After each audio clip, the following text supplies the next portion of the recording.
Assalamualaikum warahmatullahi wabarakatuh. Perkenalkan, nama saya Nana. Saya dosen di jurusan Pendidikan Fisika FKIP Universitas Siliwangi. Saya menempuh mata kuliah fisika sekolah. Apa itu materi fisika sekolah? Selengkapnya lihat tayangan berikut ini. Akan menjelaskan mengenai teori kinetik gas. Pembahasan mengenai teori kinetik gas ada 4 subbab. Yang pertama tentang sifat gas ideal, pengertian teori kinetik gas, hukum-hukum yang mendasari persamaan gas ideal, dan teori kinetik gas dalam kehidupan sehari-hari. Sifat gas ideal. Yang pertama, gas terdiri atas partikel-partikel dalam jumlah yang besar sekali yang senantiasa bergerak dengan arah sembarang dan tersebar merata dalam ruang yang kecil. Jarak antara partikel gas jauh lebih besar daripada ukuran partikel, sehingga ukuran partikel gas dapat diabaikan. Selanjutnya, tumbukan antara partikel-partikel gas dan antara partikel dengan dinding tempatnya adalah elastis sempurna. Yang terakhir, hukum-hukum Newton tentang gerak berlaku.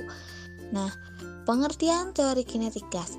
Teori kinetik gas menjelaskan bahwa setiap zat terdiri dari atom ataupun molekul. Kemudian, atom dan juga molekul tersebut bergerak secara terus-menerus, secara tidak beraturan. Teori kinetik gas adalah teori pertama yang menjelaskan tentang tekanan gas berdasarkan konsep tumbukan molekul, bukan berdasar pada gaya statik yang menyebabkan molekul menjauh satu sama lain. Di mana teori yang satu ini menjelaskan tentang bagaimana ukuran molekul dapat mempengaruhi kecepatan gerak molekul dalam suatu gas.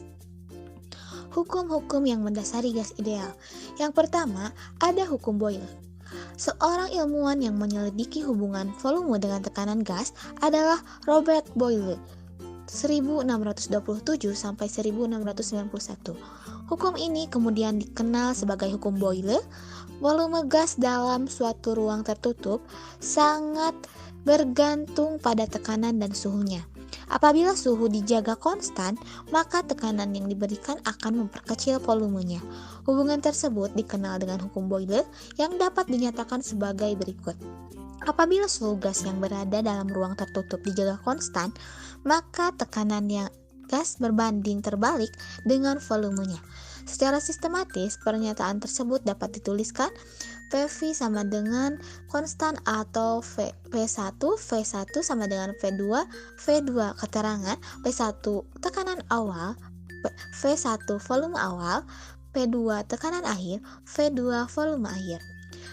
Hukum yang kedua yaitu hukum Charles. Sebenarnya ketika Boyle mengemukakan hukumnya, telah disadari para ilmuwan bahwa suhu gas juga mempengaruhi volume. Hubungan kuantitatif suhu dan volume baru ditemukan sekitar 1 abad setelah Boyle mengemukakan hukumnya. Ilmuwan tersebut adalah Jacques Charles. Telah diketahui bahwa selain ditentukan oleh tekanan, volume gas dalam ruang tertutup juga dipengaruhi oleh suhu. Hukum Charles dapat dinyatakan sebagai berikut. Apabila tekanan gas yang berada dalam ruang tertutup dijaga konstan, maka volume gas berbanding lurus. Rumusnya dapat dituliskan V per T sama dengan konstan atau V1 per T1 sama dengan V2 per T2. Keterangan V1 volume gas awal, V2 volume gas akhir, T1 suhu mutlak awal, T2 suhu mutlak akhir. Hukum yang ketiga, hukum Gay-Lussac. Apabila terdapat gas dalam sebuah kaleng yang tertutup, misalnya kaleng pengharum ruangan, jika dibakar maka kaleng tersebut akan meledak. Hal ini terjadi karena naiknya tekanan gas di dalamnya akibat kenaikan suhu. Proses yang terjadi pada volume konstan disebut proses isohoris. Seorang ilmuwan bernama Joseph Gay-Lussac telah menyelidiki hubungan tekanan dan suhu gas dalam volume tetap. Gay-Lussac menyatakan jika volume gas dalam ruang tertutup dibuat tetap, maka tekanan gas berbanding lurus dengan suhu gas. Pernyataan di atas disebut hukum Gay-Lussac yang dituliskan dalam bentuk persamaan berikut. P per T sama dengan konstan atau P1 per T1 sama dengan P2 per T2. Hukum yang terakhir yaitu hukum Boyle-Gay-Lussac. Persamaan hukum Boyle-Gay-Lussac merupakan gabungan dari ketiga hukum di atas. Persamaan ini dikenal dengan persamaan Boyle-Gay-Lussac. Hukum Boyle-Gay-Lussac menyatakan bahwa kuantitas menurut berat dari suatu gas ideal dinyatakan sebagai hasil kalau volume dan tekanannya yang dibagi dengan temperatur mutlaknya adalah konstan. Rumusnya PV per T sama dengan konstan atau P1 per T1 sama dengan P2 V2 per T2. Teori kinetik gas dalam kehidupan sehari-hari. Nah, yang pertama ada balon karet. Mengapa balon dapat meletus? Balon dapat meletus disebabkan oleh dua hal, yaitu kenaikan suhu dan tekanan gas pada balon. Jika kita meletakkan balon di bawah sinar matahari dalam waktu cukup lama, maka balon akan meletus. Peristiwa meletusnya balon di atas terkait dengan hubungan tekanan, suhu, dan volume gas. Hal ini karena gas dalam balon juga meningkat, sama halnya dengan memompa balon secara terus-menerus. Gas dalam balon akan menekan dinding balon secara terus-menerus bersamaan dengan kenaikan tekanan dan volume balon. Nah, pada saat dinding balon tidak dapat menahan tekanan gas, maka pada saat itulah balon akan meletus. Yang kedua ada cat semprot. Tentunya teman-teman tidak asing dengan gambar di atas. Cat semprot juga merupakan aplikasi dari teori kinetik gas. Seperti yang kita ketahui, cat pilox atau cat semprot memiliki dua jenis zat, yakni cat dan gas dengan tekanan tinggi yang disebabkan tekanan oleh gaya yang amat besar di dalam kaleng. Kaleng akan dikocok terlebih dahulu agar gas dan cat menyatu. Pada saat lubang terbuka, cat dan gas secara otomatis menyembur keluar sebab tekanan di dalam kaleng yang sangat besar. Yang ketiga yaitu jarum suntik.